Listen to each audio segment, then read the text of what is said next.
ঠিকমতো পড়াশোনা করতে, নিজের পায়ে দাঁড়াতে, তাহলে হয়তো আমি তোমাকে নিয়ে ভাবতাম। আমাকে তুমি কি মনে করো? লোভী? তোমার দামি পোশাক, টাকা পয়সা, তোমার মোবাইল, বাইক এসব দেখে আমি পটে যাব? তুমি আমাকে ইমপ্রেস করার জন্য বাইক কিনতে চেয়েছো? যে ছেলের কিছু নেই তার দিকে কোনো মেয়েই তাকায় না। শূন্য পকেটে ভালোবাসা হয় না। হ্যাঁ, তুমি ঠিকই বলছো।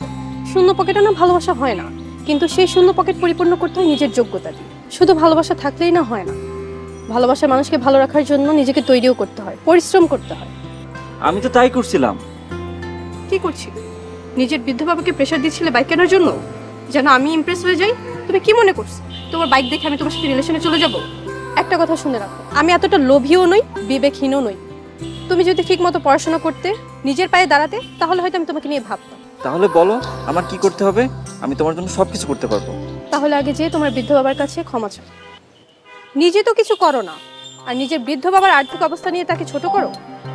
নিজের বাবার সাথে যা ইচ্ছা তাই ব্যবহার করো। যেদিন নিজেকে বদলাতে পারবে সেদিন এসো। আর এভাবে রাস্তাঘাটে অযথা ঘুরঘুর করা ছেলে আমি একদমই পছন্দ করি না।